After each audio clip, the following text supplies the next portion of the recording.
Here, Someone's you be gotta have a Oprah, question. I'll be Oprah. Here. Imagine my Oprah wig and everything. Now, Ramona, here's my bag.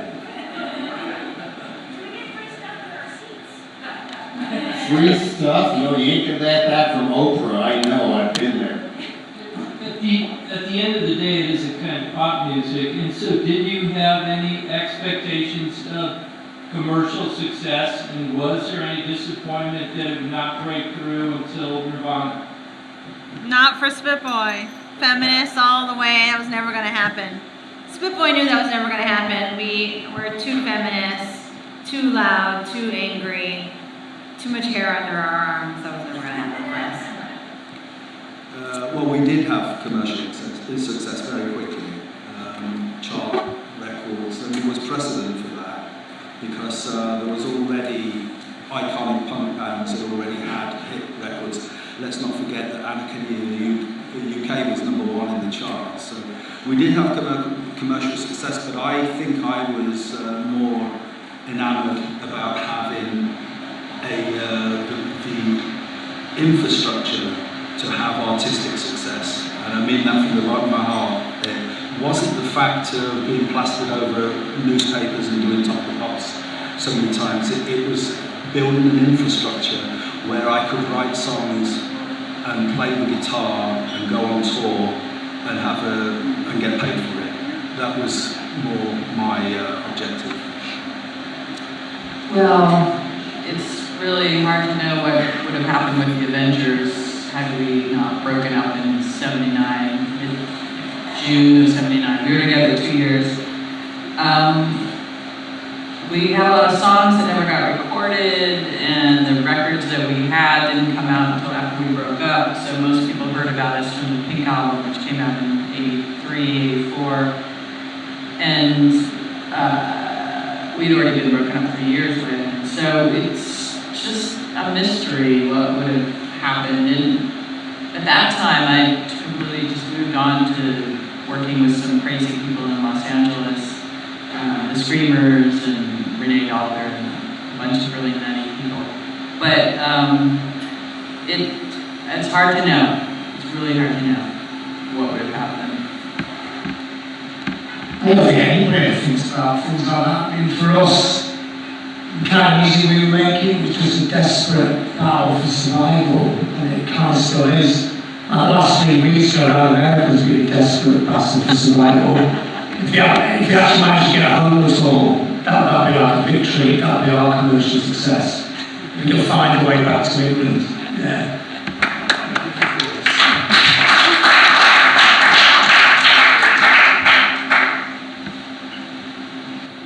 Well, early on, I realized that sometimes people who stick to their artistic guns and vision tend to last longer than people who go straight up or straight down, even people who rode the arena rock wave and may have been millionaires for a while. I mean, where would Grand Funk Railroad play today, and would anybody show up? One example. I mean, there is a band still calling themselves Firefall playing around Boulder, and only the drummer is left, and they play small venues on nights when the current generation of, say, punk bands aren't playing that particular night. So I kind of had that inkling early on that people like Frank Zappa and Captain Beefheart, and we got some respect, and they met Lou Reed, Iggy Pop. You know, they're not having big hit jingly jangly singles, but they're surviving and getting to make more stuff and play in front of people who really, really like what they're doing. And when I got out here, I kind of caught wind of the fact that even though they didn't make the American charts by any stretch of the imagination or getting any kind of gold records or something, the residents were living off their albums. And they didn't even play live. They just created this mystery cult.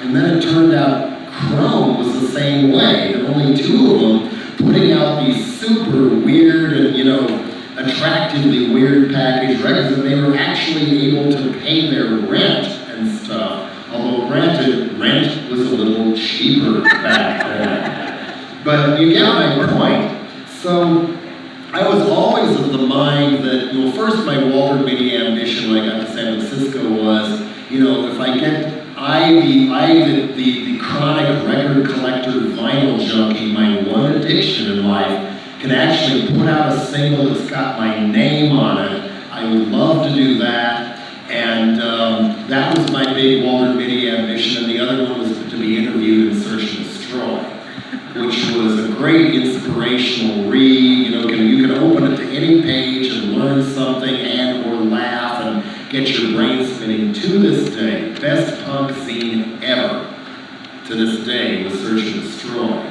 Because there were old beats working on it, they had great photographers, great artists, people, Vale and crew knew enough to ask one or two shop talk questions and then start probing into weird things these people had experienced. And we were a bunch of pretty weird people, so what a great magazine. But anyway, it was all like, and then I noticed, especially after going to England, how strong the DIY scene was, and the rough trade store and distribution, and then they were starting in America.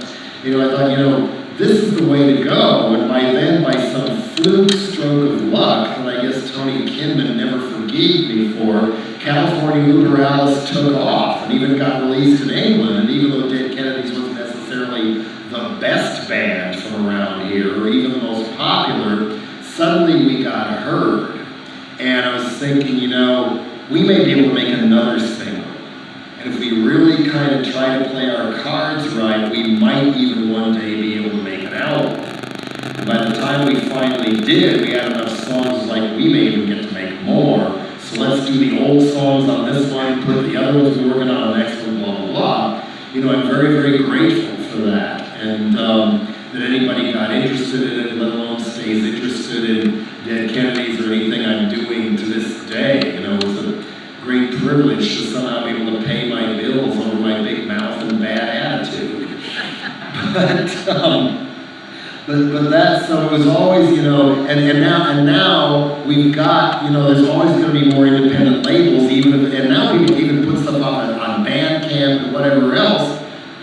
People can be heard. There's much more choice than there was in the dark days of the pre-punk 70s.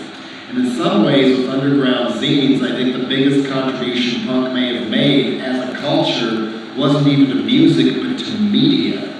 Because the DIY zines were a punk thing, and that spread to the point of independent media centers, and then of course people blogging, and this, that, and the other, and I don't know how far along we'd be on that without punk to set the tone on how these things could be done with the printed page or later on the internet. But all that said, what I'll also say is I'm glad everyone on this panel, and I guess you probably came hoping to avoid that anyways, wasn't it great back in the day? In some ways it was, in some ways it wasn't. Punk and the other cool music was the only thing that made the Reagan era bearable, that's for sure. And now with people being able to communicate on the net, people who are like super misfits in their towns can find friends and stuff they like culturally and know they're not alone. And that's so, so important. Well, I have a question for you. Okay, so by 1984, 1985, I was growing up in Tuolumne. Now, of course, it started with The Clash. My love for punk started with The Clash. But then, one of the only bands that you can, punk bands that you can find out about at the mall in Modesto, because that was the closest mall for us, was the Dead Kennedys. So how by 1984, 1985, when you guys didn't know what you were doing at first, all of a sudden you had all these songs, did you wind up in the malls where someone like me could learn about actual punk rock? Well, it was kind of twofold. Some of it I already kind of said, it was pure dumb luck. It could have, maybe should have been the Avengers or the Dills or X, who now at least they have respect over here or whatever. It just happened to be us. But there's also pure dumb luck and knowing what to do with it. We didn't blow our money or our lives on drugs. We lived within our means. But we also all had the attitude, and this was not necessarily cool, in the early, especially in the late 70s, part of San Francisco punk scene, and you know, and would contribute to the suck ass remark about me is I always kind of, you know, I would like to go as far as I can with this stuff without being an asshole about it. You know, which means not sucking dick to major labels or whatever else if they want the likes of me or a band called Dead Kennedys anyway. I mean, their attitude was, we'll give you all the artistic control you want if you just change your name. Bye.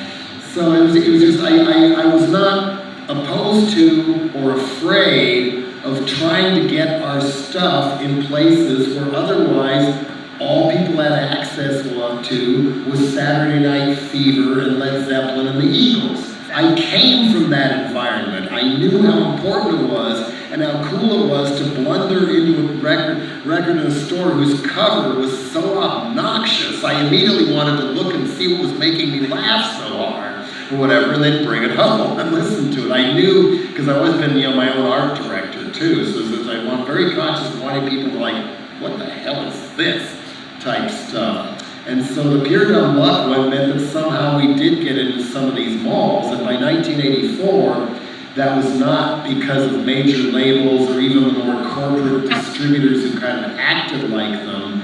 It was a DIY enterprise around here that sprang out of Maximum Rock and Roll called Mordam Distribution that many of you have heard of, and Alternative Tentacles and Maximum Rock and Roll were the two original clients.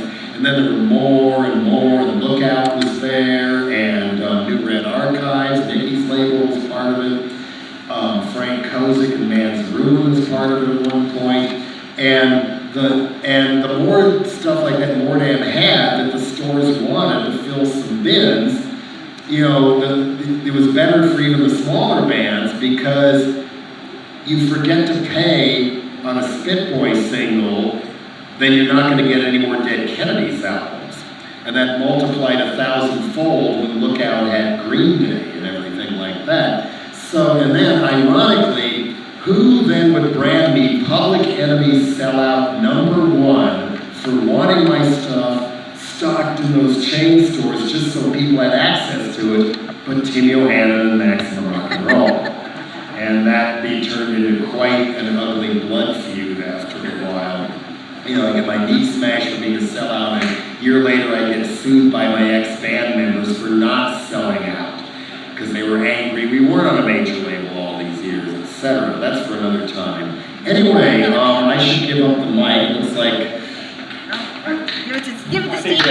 And I'll say this, I never thought Spitboy was a hardcore band, but it always struck me more as like post-punk, kind of like the post-punk, early emo. That's right. We'll take anything, it's all right. Bitch Fight was more punk, but not really generic hardcore, much to your credit. Anybody else have anything to say? Punk rock is over now. And another last thing I was going to say is, spaced out, Ramblon's got your name on the head. We're talking about, oh, wasn't it great back in the 80s? There were good things, there were bad things, great music we can all be inspired by, you know, but the scene and the magic is where you find it.